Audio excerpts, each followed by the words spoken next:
Hey everybody, and welcome to another episode of Superheroes, Movies, and Superhero Movies. I'm Justin Speck. I'm John Pelzo. And today we're talking about Stephen King's It. Released in 1990, directed by Tommy Lee Wallace, written by Lawrence D. Cohen and Tommy Lee Wallace, based of course on the novel by Stephen King, and starring Harry Anderson, Dennis Christopher, Richard Masur, and Annette O'Toole, Tim Reed, John Ritter, Richard Thomas, and of course, Tim Curry as Pennywise the Clown. Now, this was a made-for-TV movie. It aired in 2 different episodes. The first one aired on November 18th, 1990, and then the part 2 aired on November 20th, 2 days later. So, that is not how I watched it, obviously. It is released on Blu-ray now, and so the Blu-ray just has it all in its 3-hour glory. Yeah. So. Do you think they were shooting for a Halloween date? I don't know. And it had to be delayed a couple weeks? 2 weeks past Halloween, but maybe that, it does have that, because it's a horror film, and I guess, I always think of Halloween, it does have that fall feel to it. Yeah. Even though I don't know if there's anything to suggest that in the movie or not. I don't know if it takes place in fall or... I think... Yeah, like the kids' stuff is more summer. Right, that is... Yeah, I mean, they're in school, summer. but it's not like everything's green. Right. It seems like the adults might have been fall. I can't remember. Yeah. Like, I didn't really think about what season it was when I was watching it, but it seems like if it wasn't fall, it was at least dreary. It was, the scenery for the adults seemed to be a lot more dreary, especially that first... where it's getting ready to storm. Yeah. So, we have a couple interesting things to mention about it. Yeah. You can mention yours first, since it happened to you first. A couple of weird coincidences, I guess you could say.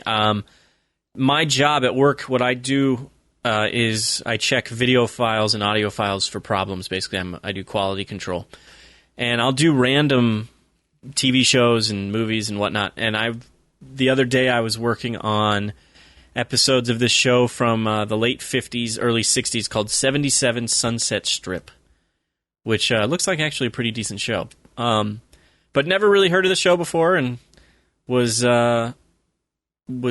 working on it. And I go home that night and I pop in It to watch it for this episode. And in It, fairly early on too, Beverly's father is watching TV, and he happens to be watching 77 Sunset Strip. And I was like, wow, somebody knew I was watching It and had me working on 77 Sunset Strip at work.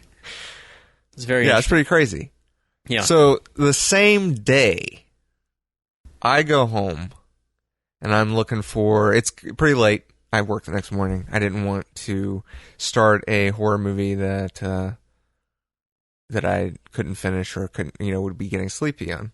Right. And I had mentioned Donnie Darko to my wife a couple days earlier. And I was like, I've seen Donnie Darko a lot of times. It kind of, for me, is Halloween, especially because of the end scene. Right. That end period. So I pop in Donnie Darko because it's Halloween time. And that very first awesome, if you've seen Donnie Darko, you know what I'm talking about. Sequence where they're going through the neighborhood and just kind of introducing the environment that this movie is going to take place in, and Donnie Darko's family and stuff. The camera pans past his mom, who is sitting in a lawn chair. A decently up close shot. It wants you to see what she's reading, and she's reading Stephen King's It,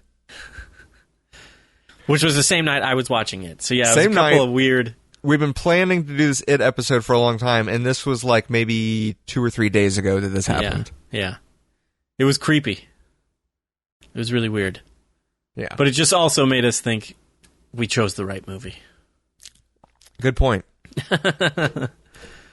And if we don't survive past this because he actually is stalking us out, then it is out there. I don't mind going out on this episode as being my last. That's fine. With that being said, you've seen this movie a handful of times. Yeah, the first time I saw this movie, I was in second grade. about 7 or 8 years old, man, and it was... You would have been, what, 6 in 1990? So maybe it was a couple years after it aired? Yeah, okay. I guess so. Yeah, I was going to say that. Yeah, because right it probably would have been 1990. about... If I was in second grade, it would have been about 92. I could have been third, but 92 I would have been in third grade as well, and 93. So it was about that time period, just a couple years after. Yeah. I had not seen many scary things. My best friend growing up, his name was Danny, and I was spending the night over at his mom's one night, and I had heard a lot about it from him. They were, at least to me, and I think at that time that I'm right, that they were kind of like, that family really liked horror movies. Like, I was introduced to, Tales from the Crypt, and he always wanted me to watch Candyman and stuff. But it had come up, and he was talking about how scary it was, and we watched it. I had trouble sleeping that night. I could see that.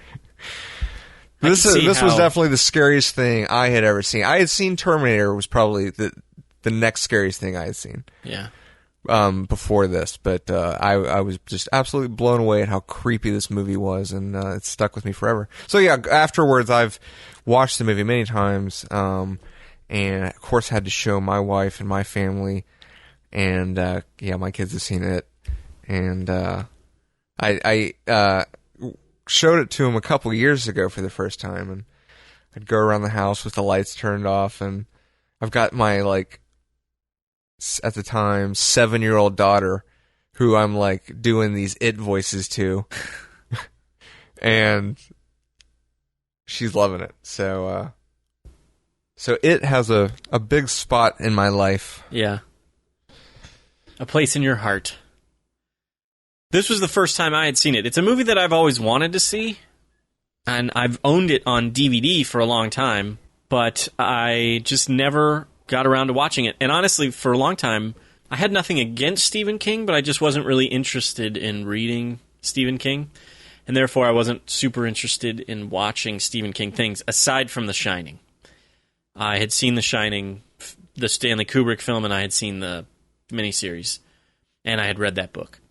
But I hadn't really read anything else from him, and I was interested in watching it, and maybe the runtime just kind of scared me off from actually getting around to watching it. But years ago, somebody recommended that I read the Dark Tower books, and I started reading those, and I started reading the other books that are connected to the Dark Tower books, and I became a pretty big Stephen King fan after that. And so now it's gotten to the point where I want to kind of read the book first before watching the movie that it's based on. Or, I'm sorry, I want to watch the book first before watching the movie that... You want to watch the book, so you can sit there and stare at the book. Yeah, and read the movie. Uh-huh. So I read it this year and loved it. Thought it was amazing. So anyway, this was my first time seeing this movie, and I had a lot of fun watching it. And if you haven't seen it, by the way, we're going to talk about the whole movie, all 3 hours of it. So spoilers ahead. If you haven't seen it, you might want to check it out before we ruin it for you. Yeah, I have a small thing about the book too.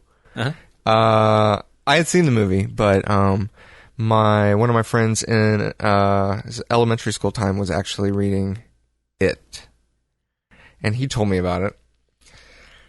Pun not intended. And I was at the library one day. My dad had to go up to work, and he worked up in Cartersville. But he dropped me off to the library for a little bit because he had to do something, and I was just going to hang out up there. It's kind of like a little kind of country-ish, especially, 15, 20 years ago. I found it, and I was like, oh, cool.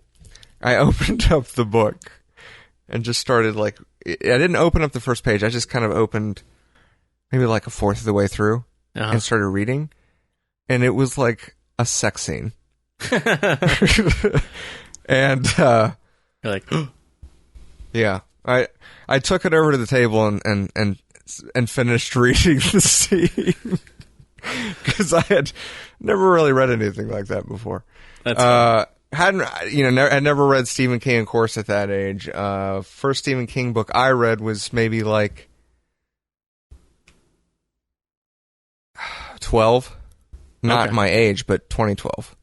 Oh, wow. Okay. Yeah, not too long ago. No, I take it back. I was in an apartment, which would have been at least 6 years ago, but still, it wasn't that long ago. No.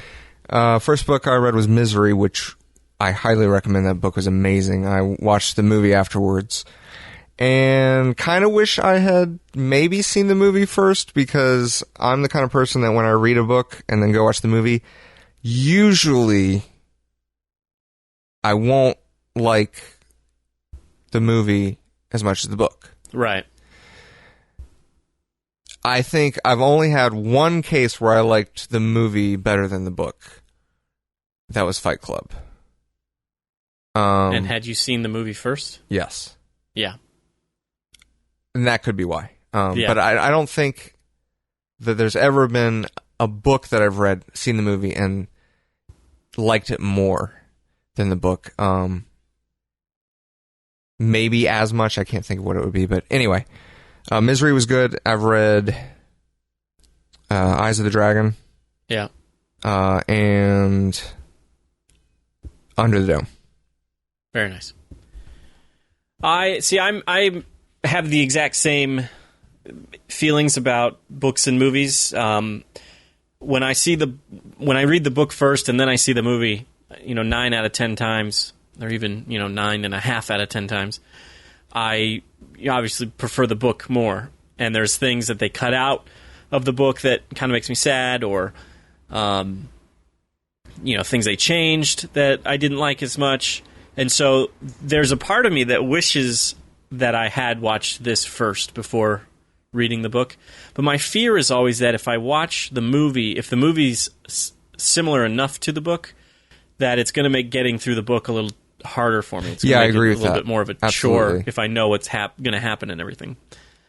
So I always prefer to read the book first, even though it usually does kind of hurt the movie, or my experience with the movie, I should say.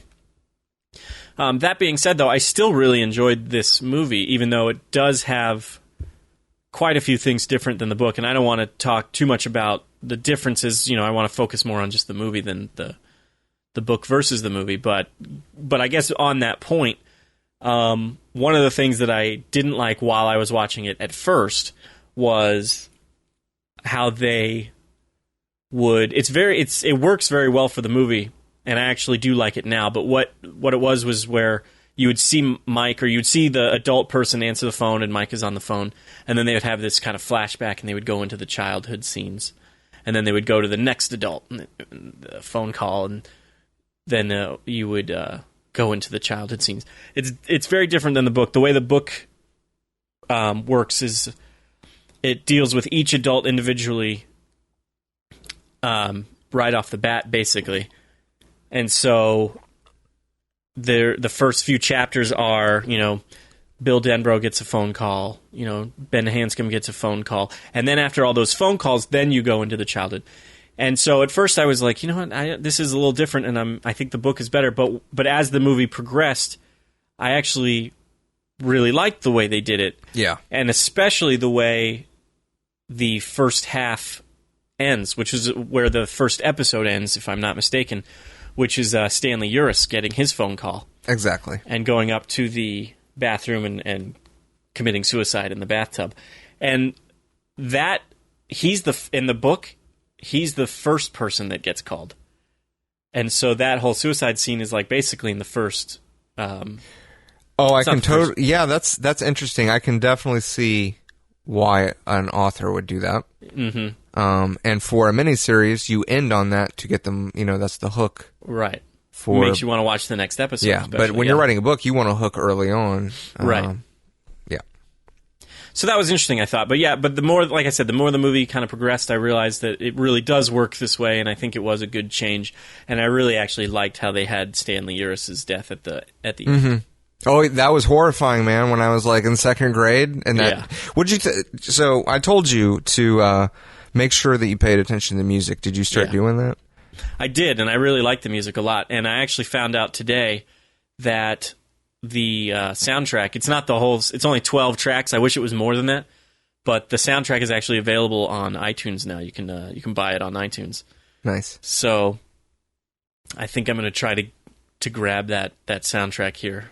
Who did the music? I have to admit, it's a guy I actually have never heard of. His name is Richard Bellis. So I'm not sure who... I haven't looked him up, so I don't know what else he's done, but it's a name that I don't recognize. He's done some Olsen twin movies. Okay. All right. Very nice. Why are they wasting his talent on that? He hasn't done any... Is he dead? No, he hasn't done anything since 2004. Maybe he retired. Well, I think his work for it is brilliant. Yeah. And I really think if his music hadn't been in the movie, I don't think I would like it as much as I do. Yeah. Because a lot of the impact of the scenes comes from that music. Combined with the imagery of, it. Yeah. Well, speaking of imagery, one of the notes I made was that I really liked the production design on this film, and I actually, it's, you can kind of tell that it's a TV movie, but not. I mean, it looks really good. It's really good. They put their full effort into this thing. Absolutely. My note was this, in my opinion, looks a lot better than the miniseries for The Stand, which actually came out 4 years later. Right. Because we were talking about this, and you were telling me how you were worried that it was going to kind of be like that, and I was like, dude, it's I don't know why, but it's just really good quality stuff. Yeah. And I feel like you have to, number one, I think it has a decent budget. I don't know if it has more of a budget than The Stand. The Stand has so many actors and everything. I don't know. The budget for The Stand might have ended up being more, but the quality just looks so much better in this film. And Tommy Lee Wallace, who directed it, I found out he's a student of John Carpenter. And some of the shots and some of the imagery, I feel like, is kind of John Carpenter-esque. Yeah. And I thought that made a lot of sense, learning that. Yeah, absolutely. Tommy Lee Wallace, I think the first movie he directed was Halloween 3, which was the Michael Myers-less Halloween. I wasn't a big fan of that one. I've never actually seen that one, but John Carpenter produced that one, and I think they even had John Carpenter, I think, had a story credit on that. Tommy Lee Wallace wrote the screenplay, or at least co-wrote it, and directed it. So I thought that was kind of interesting. Yeah, he did. I thought he did an awesome job directing. Yeah. And he wrote the teleplay, or helped write the teleplay. Yeah. Oh, he wrote one. Co-wrote it. It says here he wrote one, and then Lawrence D. Cohen wrote one. Wrote the other one. Yeah. That's interesting. That now that I think about it, that they do feel a little different, almost like a Kill Bill 1 and a Kill Bill 2. Right. Especially the ending with the reveal of. So let me ask you this. Yeah. Was the creature in the book at the end? Yes. Yes. Was it kind of the way it described, or was it like something totally new that they created? From what I remember, it's how they describe. I mean, I remember it being described as a giant spider. Awesome. Okay. So, it looked very similar to what I had kind of envisioned when I was reading the book. Right. It has a little bit more of an alien feel than I was envisioning, but maybe I just didn't kind of pick up on that when I was reading the book.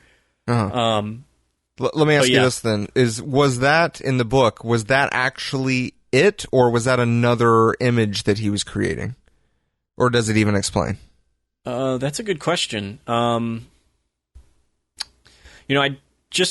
read this book recently, but I wish that I was better at retaining information that I read from books more than I do.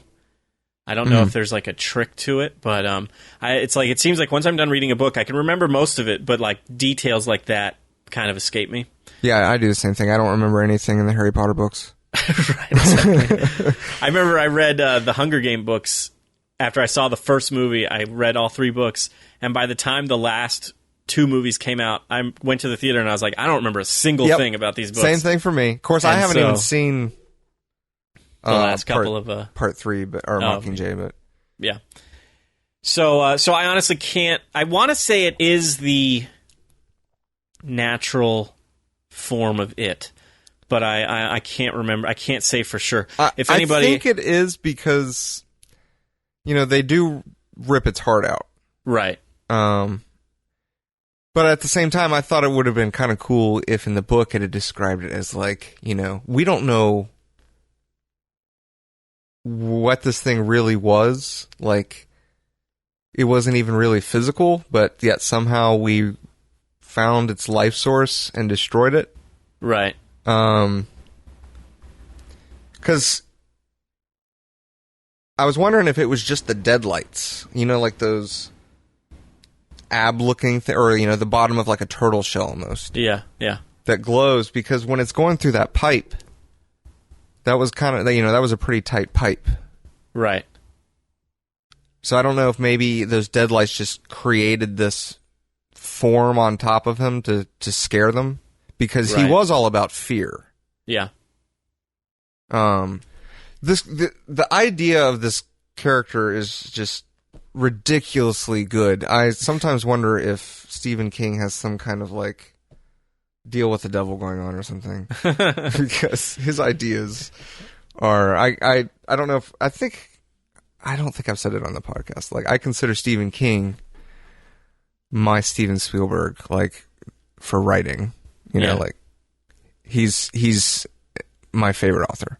I've only read 3 of his books, but from what I've read, and just, the others, like, It, and even though it's not like the book, so I can't give Stephen King necessarily credit for it, but like The Shining, I haven't read the book.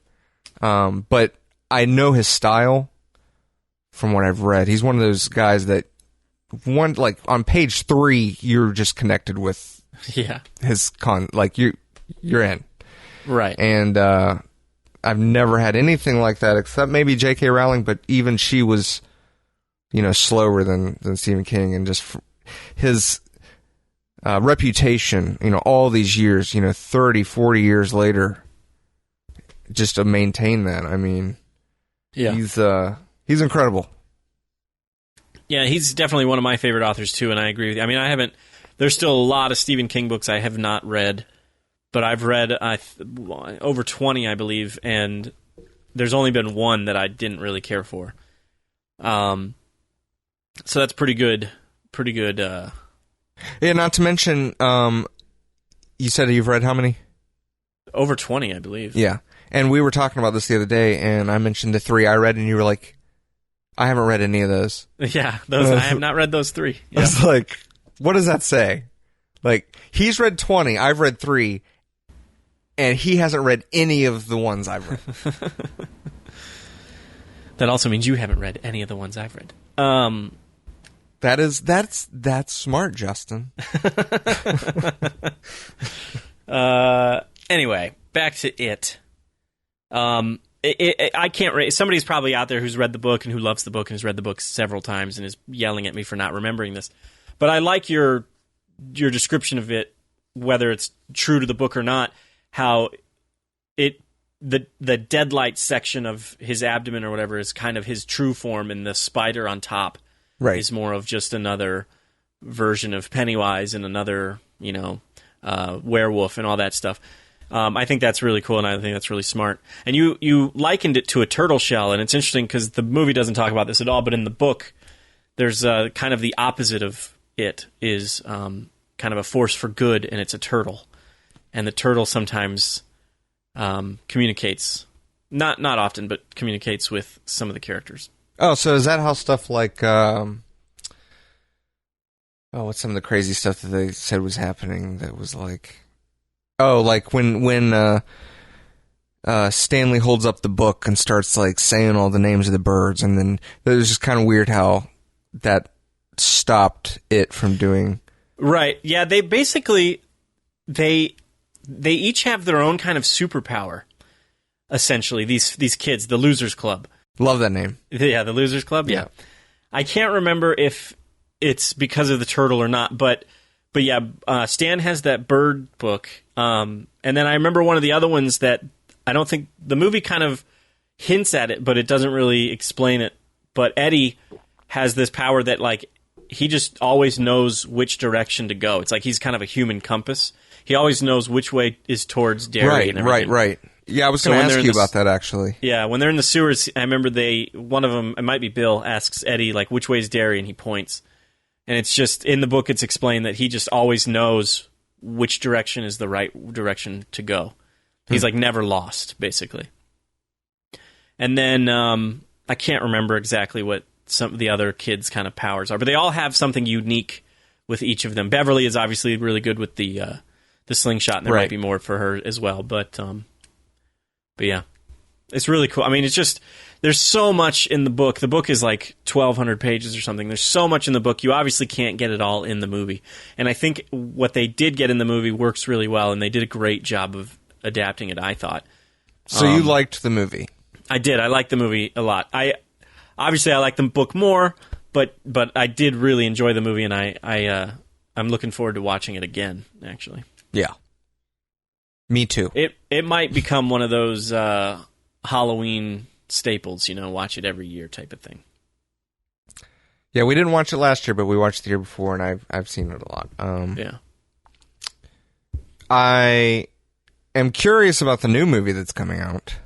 Yeah, me too. I'm very curious about it. I do like that. I haven't read anything recently that says it's part 1 and they're still planning on making a part 2, but I do know that the movie only deals with the kids.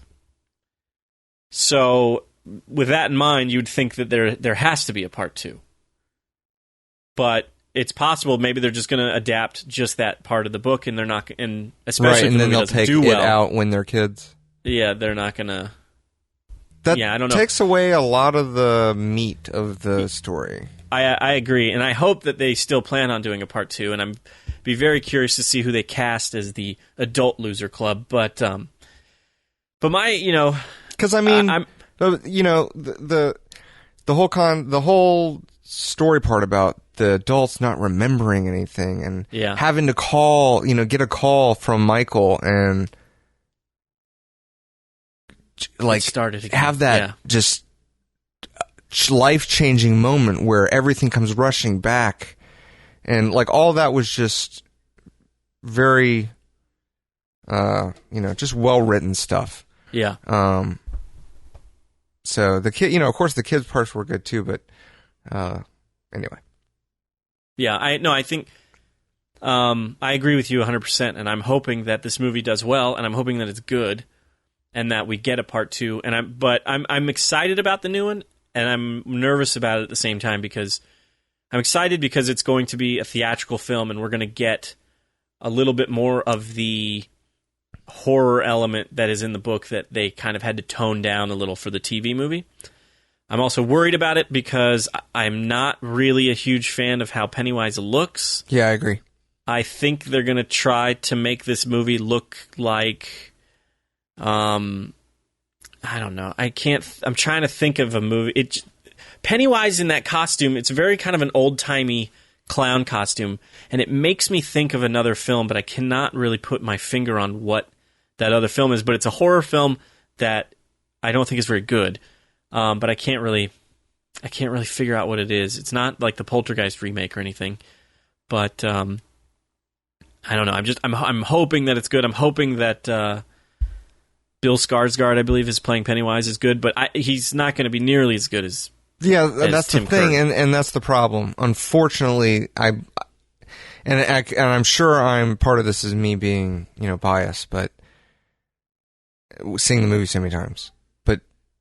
Tim Curry has stapled what it is, and like he made it real. Oh yeah, and anyone that has seen it can't see anyone else as it, because it's not it unless it's Tim Curry's it. That is it. Right. So I'll be able to watch this remake But if it's any good, I won't be able to. It'll be more like a cover of the original, right. Right. So that's a good way to describe it. Like another band doing a cover of one of your favorite songs. Yeah. That movie comes out in September, so I'm really anxious to see a trailer for it, but I think it's going to be a little while still before we see something. But there's a few pictures. If you go to the IMDb page for 2017, there's a few pictures on there of the house on Neibolt Street, which is not in this TV series that I recall, but is a big part of the book. And there's Silver, the bike. There's a picture of Silver, and then there's just a couple pictures of the cast and whatnot and stuff. But and of course Pennywise. But the other thing that's going to be weird about it, even though I understand it, is that they're changing it. I like that house. Yeah, it's a cool looking house. The book, when they're kids, takes place around 1954, I think. In the movie, it's 1960, and then in the new movie, it's in the 80s. So they're moving it up quite a bit for the new movie, and then I'm assuming when they do the part 2 with the adults, it'll be in present day. Because there's always a 30-year gap or 27-year gap or something like that. Right. So. Interesting. I didn't know that. I was kind of hoping they were going to stick with the 50s, but... 50s, yeah. No, unfortunately, it takes place in the 80s. Well, that could be okay. Cool still. Could be cool. Yeah, because right now, the 80s are really big. You've got stuff like, which I haven't even finished the first episode yet, but I know I need to. But Stranger Things...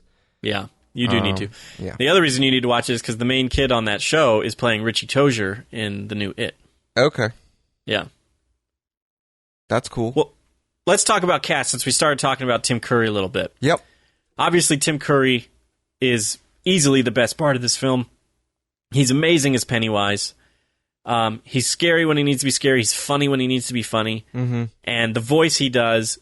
which is interesting because I hadn't seen any clips from this movie. I'd only seen a couple pictures really of him and of So you'd never kids. heard him speak? I'd never heard him speak. So when I was reading the book, I did not read the voice that way. And then when I heard it, I was like, "Oh, that's so much better than how I had it in my brain." Yeah, because I was just reading it like he was a regular kind of clown. Right. But that gravelly voice he does it's horrifying. Perfect. Yeah. Yeah. Let's talk about the kids first. Jonathan Brandis as Bill Denbrough. There's only two noticeable actors of the kids, and it's Jonathan Brandis and then Seth Green as Richie Tozier. Which I honestly didn't even know it was Seth Green until I started watching it this time. Oh, really? Yeah. That's pretty good. Seth Green is very good as Richie Tozier. I thought he, nails that character pretty well. I thought the kids don't necessarily look very similar to their adult counterparts, and obviously Ben Hanscom's going to look a little different. Are you serious? That is crazy because I thought the complete opposite. Oh, really? Yeah, I thought that a lot of them, mainly... I will say Eddie, I think, looks similar. I was going to say, mainly Eddie, and I thought Bill looked pretty good too for the most part. Yeah. And yeah, Ben, they put on a beard and he's lost weight. I thought Richie looked, pretty good. Of course, now you look and you're like, well, that's supposed to be Seth Green when he's an adult. Right. but I think he was a pretty good pick. But yeah, Eddie, I thought, I was really looking at him, and I was like, I could almost really see, and I had thought about that, watching it this time. I could almost really see that kid growing up to be this guy. Yeah. All the kids, I thought, did very well, too. Yeah. I think the weakest out of them was Stanley. Okay. He didn't really have that big of a role, though. As big, it seemed like he was, kind of the least important one. His role was smaller than the others, I would say, and if you look that actor up, this is the one and only thing he's ever been in. So I don't know how, if he was an actor who got his kind of big break with this movie and then decided he didn't want to be an actor anymore or what, but this is the only thing he's ever done. So I don't know. But I was really impressed with Bill, the guy that played Bill. Yeah. Well, that's Jonathan Brandis, who I was a big fan of Jonathan Brandis as a kid. If I had known that he was in this movie when I was a kid, I would have seen this a long time ago. Jonathan Brandis was in The Neverending Story Part 2. See, I never saw Part 2. Yeah, and he was in this movie called Sidekicks with Chuck Norris that I liked as a kid. I've heard of that. And movie, then and then he was also on Sequest, DSV. Gotcha. Which was a TV show that I loved. Yeah, I remember you a long time ago telling me I needed to check that one out. I never did. Yeah. I really, really liked that show a lot when I was a kid. He was good. Seth Green, of course, was great. The guy that played Ben, I really liked him. Uh-huh. Mike, the guy that plays Mike, he did awesome. Beverly was good. Yeah. So, and kid actors, of course, they're not really kid actors. They're kind of, they're what, like 13? They're supposed to be 12, I think, but they're probably, I think some of these actors are 14 or so. I think I looked up Seth Green, and he was 14 when he did this movie. I don't know how old the other ones are, but they all look around that age, 12, 13. Yeah, yeah. So Stanley looks a little older than that to me, but they all, it works. Yeah. And now the adult versions of them. I really liked Bill Denbrough, whose name now escapes me again. Hold on. Richard Thomas, yeah. I haven't really seen him in much. He was John Boy on The Waltons, and I didn't really watch The Waltons. But I thought he was really good in this movie. I thought he's great. Yeah, did a great job as Bill Denbrough. Yep. The ponytail's a little weird to me, but it could have just been the fashion or something. Maybe it was cool back in 1990. I don't know. I don't remember it being cool. There's a few people with ponytails in this movie, though. Like the director, Audra's director, doesn't he have a ponytail? Yeah, I guess you're right. Yeah. I think he does. So it's, I don't know. Maybe maybe it was a Tommy Lee Wallace thing or something. Yeah, maybe. I remember when I was younger and didn't know who, like, I had never seen Stephen King before, like his face. Yeah. I was hoping that Richard Thomas was actually Stephen King. Oh yeah. Because his character kind of portrays. I knew Stephen King. When I watched this movie, I had heard of Stephen King. Yeah. Even at 7 years old. Yeah. And knew that he was a writer and that he wrote scary stories. Right. And when it showed, that Bill was a writer and stuff, I remember hoping that, I was kind of like, I guess Stephen King kind of wrote this part for him, and maybe that's him, because I had heard that was in his movies. He was in Pet Sematary. Mm-hmm. So didn't know. I was like, at the young age, I was like, maybe he's a really good actor too. John Ritter. Well, Bill Denbrough, not necessarily in the book, I don't think. I can't recall. But in the movie, they definitely kind of hint at that he's a very kind of Stephen King-like author. They talk about how he writes scary stories. When he goes into the library and he sees his book set up, one of them is called The Glowing, which I feel like is basically just The Shining. That was exactly my thought too. Yeah. Yep. So yeah, I thought that that's cool. Harry Anderson is Richie Tozier. Always liked Harry Anderson. I kind of wish he was still working. He doesn't really do anything anymore. I don't really know what else he's done. But he had a sitcom back around this time, maybe even earlier than this movie, called Night Court, where he played the judge of a night court, and he was really good on that. He had guest appearances on Cheers a lot. Apparently, he was kind of sort of a magician / con man, sort of. Mm-hmm. He would actually, I think, teach people how to look out for con men and their tricks and stuff. He would like kind of do them to you as a way of telling you to like look out for it. Mm-hmm. And so on Cheers, he actually plays kind of a con man. He comes in and cons people, and in a funny, jokingly kind of way. Right. But yeah, I've always liked Harry Anderson. Thought he was cool. Yeah, I mean, I always liked his character and his acting, and appreciated it for this movie. Absolutely. Yeah. He had another sitcom called Dave's World, where he was basically playing Dave Barry, that author Dave Barry. I don't know if you know who that is, but that was another sitcom. It wasn't quite as good, in my opinion, as Night Court, but yeah, I've always liked Harry Anderson. John Ritter, of course, as Ben Hanscom is. John Ritter, I think, is good in everything, or was. Good He's great. Everything. Yeah. Sadly, I miss seeing his talent. Yeah, I agree. I was going to say, sadly, he passed away in 2003, I think, and actually, so did Jonathan Brandis, the kid that played Bill Denbrough. I didn't know that. The same year? Same year, yep. That's kind of another coincidence, Justin. Well, I guess. Jonathan Brandis killed himself, unfortunately, and John Ritter. Yeah, so he died of aortic dissection. I don't know exactly what that means. It's something to do with his heart, right? Yeah, I think it's where I think it's maybe where the heart valve is like erupts. Basically, it's I know it's fatal. Yeah.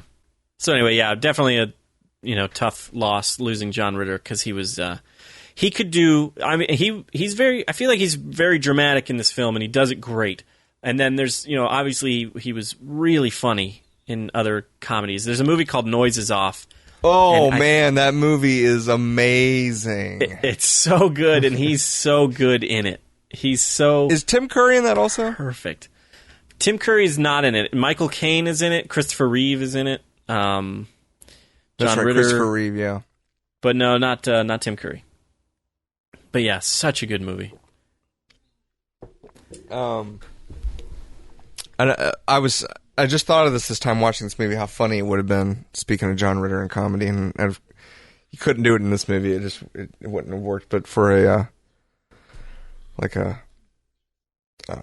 satire where he's kissing Bev, and it turns out to be it, and then it's literally like the next scene. There might have been like one in between, but it was pretty much the next scene where they're outside the apartment, and she's doing almost the exact same thing, and whispering in his ear, "Yeah, my heart burns there too," and he's like, "Bev, is that you?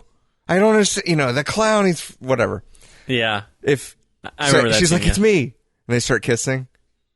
And if it had turned out to be it again, and he looks down and sees that it's the clown again, yeah, for the second time. Yeah, you can cut that out. You did not laugh. Sorry, I got distracted because I got the TV. They got the movie on the TV, and I looked over and I was like, "Oh, it's this part when Richie Tozier makes a mess in the cafeteria, and he turns around and hits the principal." Mm-hmm.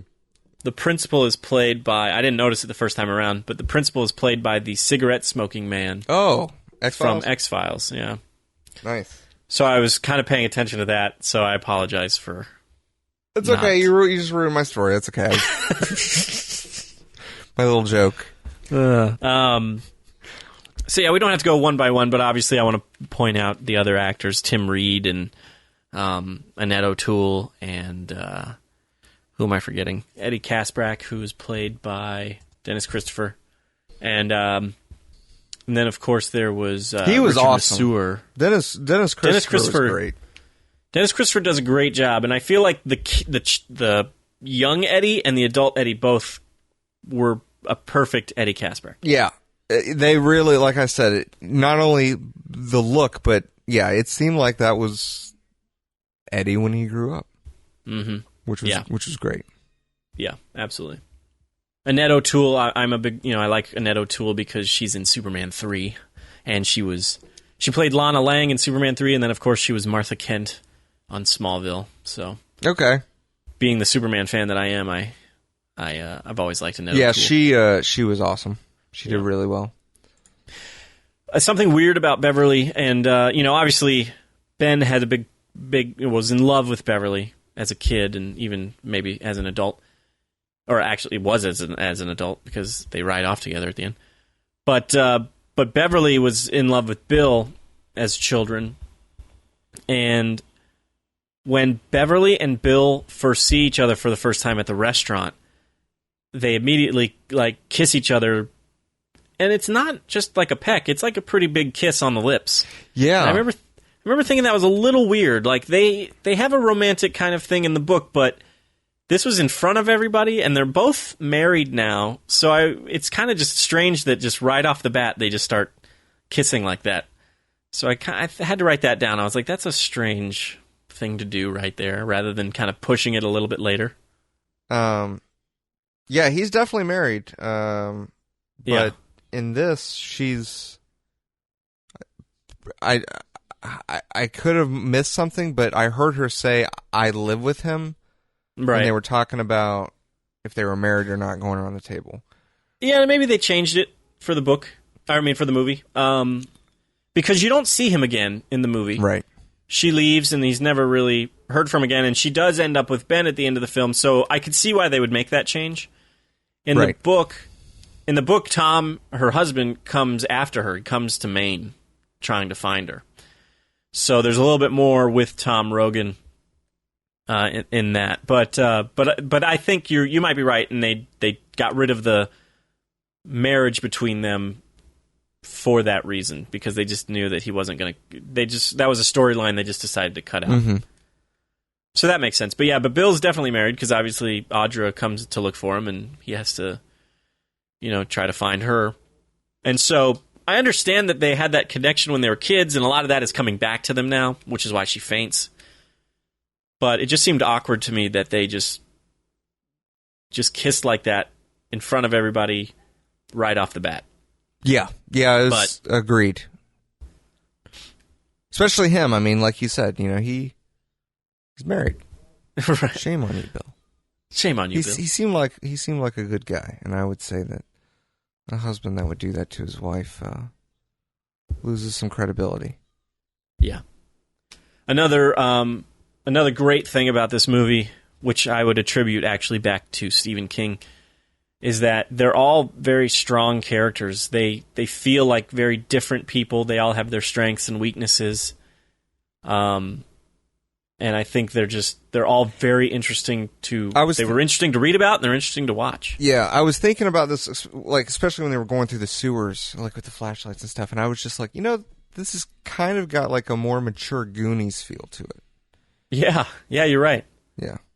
Kind of if the Goonies grew up type of thing. Right. Even when they were kids, it had exactly. a Goonies feel to it as well. Yeah, absolutely.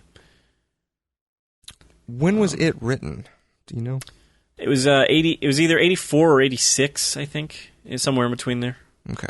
So technically, when you said technically, the Goonies has a it feel. Yeah, I guess you could be right. Yep. Maybe they're like, let's make a kid version of it. And not have a creature, but we'll have some kind of like monster deformed thing in there.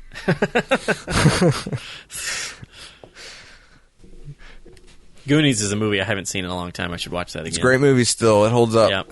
Yep. Okay, so before one of the last few things I want to talk about, what do you have any specific favorite scenes that? Well, I think the scene with the kids in the sewers or in the pipes fighting it, where it looks like he's about to eat Stanley and they hit him with the silver and everything. I thought that scene was phenomenal. I really, really like that scene a lot. Yeah. It's powerful. You got these kids teaming up and ganging up on this monster that is terrorizing them. Yeah. And they win. Yeah. I think that scene was so well done that it almost overpowers the finale scene with the adults. And I think part of it is because we like seeing Tim Curry so much as Pennywise. It's almost a bit of a letdown to see them battling a spider versus battling Pennywise. Yeah. Now I'll say this. Not to say I didn't enjoy it. and it's obviously how it is in the book. But I think that's why I've seen some reviews on IMDb, just some user reviews and stuff, saying that people like the first half more than the second half. And even on IMDb's trivia, which I haven't, this movie comes with commentary, so I do want to watch it again with commentary sometime. But apparently, Tommy Lee Wallace has even said that the first half is stronger than the second half. And I kind of wonder if that's because of the finale with them fighting Pennywise in the sewer versus fighting a spider. Well, see, I can see. Here's the thing with that scene. Yeah. I really like the idea. If I were doing a remake today, I would keep it like that. It would look better. Yeah. That's one of the things that I was kind of noticing this time was how the spider, he looks okay. But when you do the close-ups, you can tell, it's almost like an animatronic. Yeah, I'm sure it is. Yeah, or some sort of puppet. Yeah, and it's got a little bit of a cheese feel to it, but it's so creepy at the same time. Like there's this giant spider. Yeah, that is I would assume is it an alien? And that's one of the things I love about this movie. It never explains what it is. Right. And I really like this. And I asked you, earlier, and it sounded like really wasn't much description or explanation to it. So I'm assuming they don't really in the book either. They do give you a little bit of an origin story for it. Really? Yeah, a little bit. There's a scene with the kids where they decide to build this. I think it's called Smoke Hole, if I'm remembering, where they read that like Native Americans would do this thing with a smoke hole where they would get visions. So they decide to try that, and I believe it's Richie and I think it's Stanley. Richie and Stanley, I think, end up having a vision of where it came from and how it came to Derry and all that stuff. So there's a little bit of an origin story there, but they don't talk about it in the movie. Okay. I'm going to read the book. You should, definitely. And I think it might be one of those ones where even if you've seen the movie 20 times, you can read the book, because I feel like there's probably a lot more content in there that would almost feel like going and reading backstory that I didn't get in the movie. Mm-hmm. And I would definitely be interested in reading that. Yeah. There will be things that have changed, obviously. Like I said, there's the house on Neibolt Street, which really isn't in this film. And that's actually where, in the movie, Richie Tozier sees the werewolf at school. Mm-hmm. And I don't think that's how it happens in the book, because I know that they encounter the werewolf at the house on Neibolt Street. Are you sure that the house that Stanley went in wasn't supposed to be the house? Oh, you know what? I think you're right. I think that is the house that Stanley goes into. So you're right.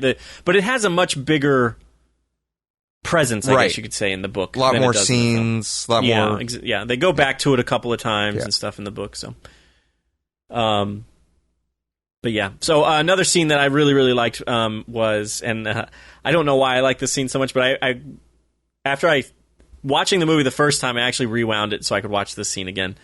And it's just the scene with Mike and Bill when they are riding Silver, the bike, around. Mm-hmm. They just seem to be having such a great time. Oh, yeah. And it kind of intercuts with them as kids playing with the bike and everything.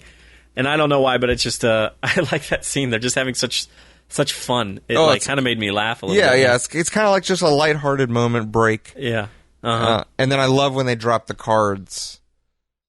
Yeah. And they all have Pennywise in the back and everything. That was pretty eerie. What's your favorite scene? It seems like it's probably one of the ones that I wouldn't say is the best scene, but just one of the ones where I'm like, sit up a little bit, or tell someone, hey, it's this scene, is when Richie goes into the library and all the balloons start popping. Yeah. And just him yelling at the girl. Yeah. And And when you realize that no one else can hear Pennywise, being loud, so he's just there. Everyone's trying to read quietly, and he's just screaming, "If you see Mike, Tom!" It's just, I love that. That is a great scene. I remember thinking it had to be really hard for those extras or those actors. You can kind of see they flinch a little bit. Yeah, a little bit. Yeah, but not much. Well, here's what's weird, and this goes deep into it. They talk about how the town is kind of aware about all this, and that the town is in on it. That's why they don't call the police.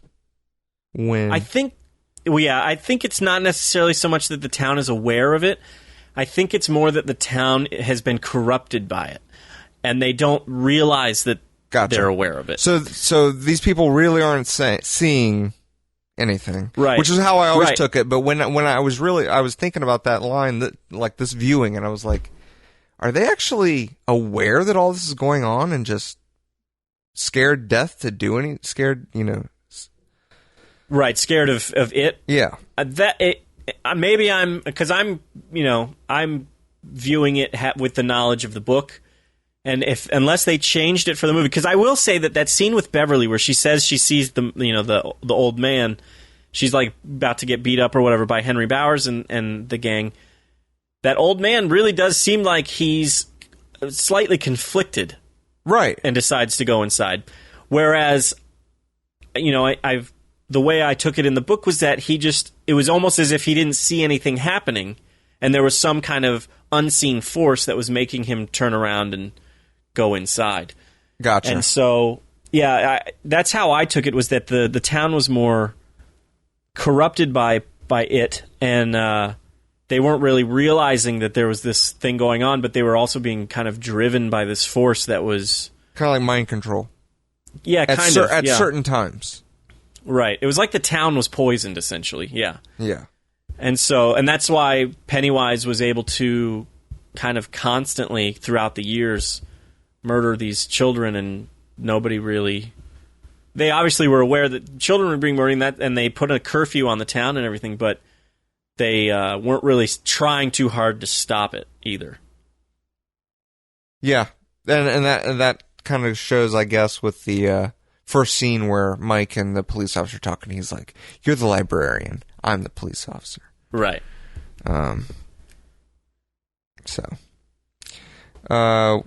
We didn't talk about Tim Reed, did we? I mentioned his name, but no, we didn't really talk about him. I thought he did a really good job too as Mike. He's awesome as Mike. Yeah. I think I really thought the casting in this film was quite perfect. And I'm really hoping that the casting for the, if they make a part 2 for the theatrical version with adults, is up to par with this one, because this one was amazing. Yeah.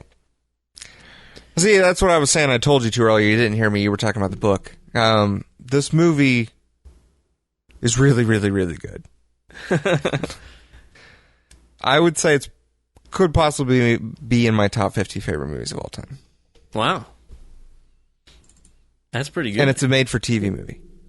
Right, which is, like I said, you really... I mean, you could just... I think you could kind of barely tell that it's a made-for-TV movie. I mean, it's very well done. Yeah. And it has a good production, design. And being in two quality. parts, when you clump it together, it flows. You have no idea that there was ever a part... we're at part 2 now. I know where the cut is... but it cuts over very nicely when it's all put together. Right, absolutely, I agree. And I think, I have a few other Stephen King miniseries on DVD, and The Shining comes to mind as the one that I probably know the best. And I think on that DVD, each episode has its own opening and ending credits, so you can't watch that movie from beginning to end like this one. I mean, you can, but you have the credits breaking up each episode. So it's a little different. Yeah, I like how this one is packaged together as one film, because I feel like that's obviously how they intended it to be. And it doesn't feel like 3 hours. No, it doesn't. This feels like a normal length movie. It's just you're having such a good time watching it that it just seems like a regular movie. I agree. It's great. I'm glad to hear that you liked it. I was afraid. I knew you would be able to see the at least the potential in it. Oh, absolutely. But I was afraid that since you read the book, that it might kind of mess up a little bit of it for you. But not the case. And like I said, it did it first.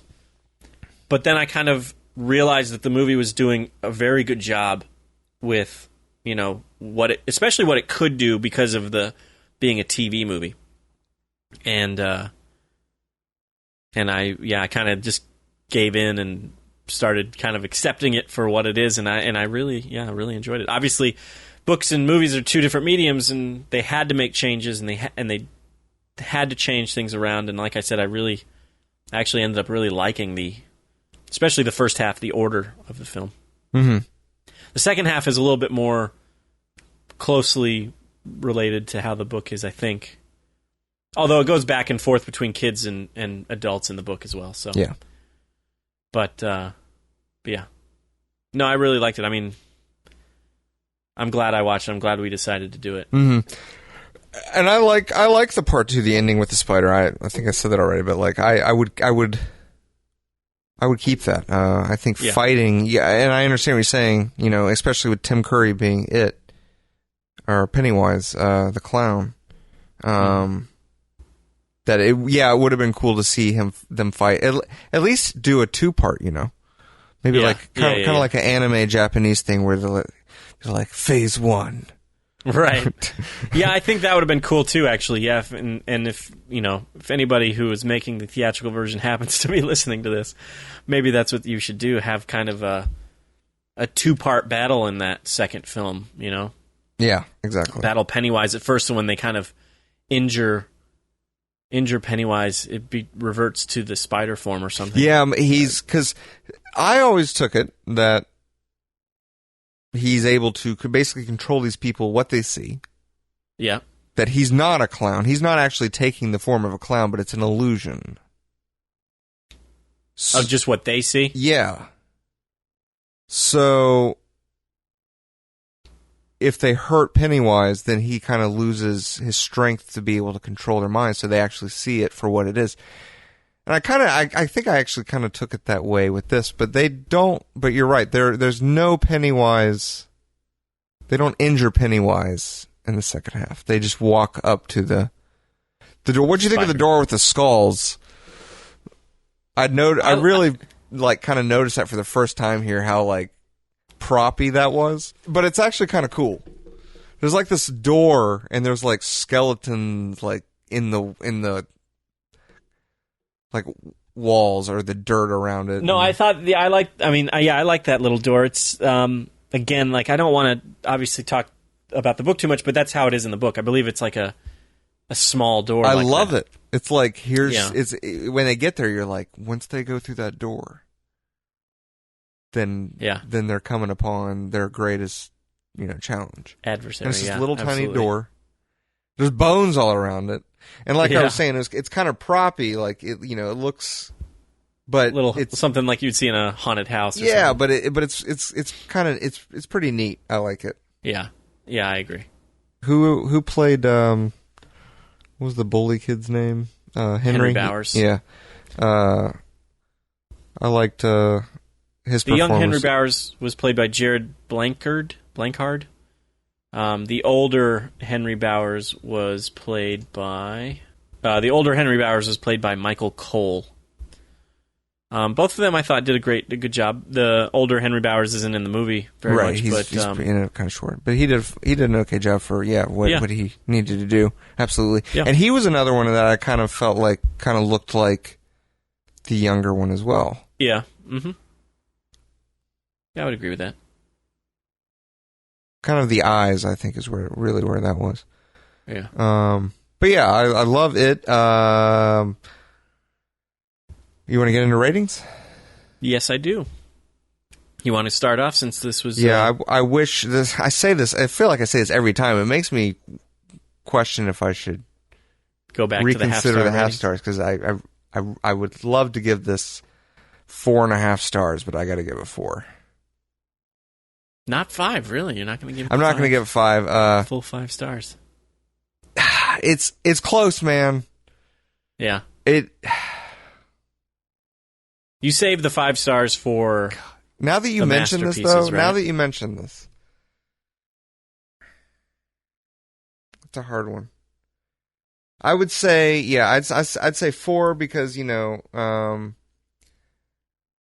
being a made-for-TV movie, yeah, that almost bumps it up because of how well it did. But right, the spider was is a little awkward today, a little bit, just a little bit. Yeah. I really don't like when Beverly shoots him in the deadlights and then you see like that firework looking thing that looks like it's off center and that it wasn't in the position it was supposed to be. Like that looks really bad.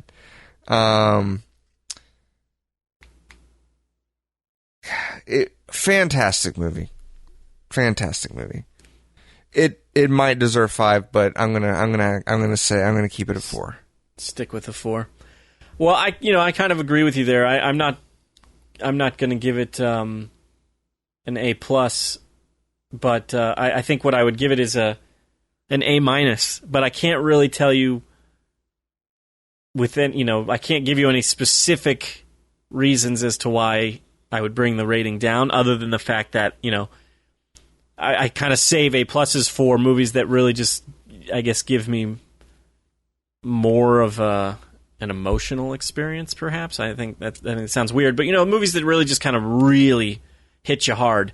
And this movie didn't hit me hard, but I at the same time I really enjoyed it, and I think it is very well done. Yeah. So yeah, I would give it an A-. Cool. Well, we'd love to know what you think about Stephen King's It. You can let us know at www.cinemaheroes.com. You can leave a comment on our Facebook, facebook.com/SM podcast, or you can tweet at us on Twitter at CinemaHeroes. I think that about wraps it up for this episode. I'm Justin Speck. I'm John Pelzel. Thanks for listening. Thanks for down.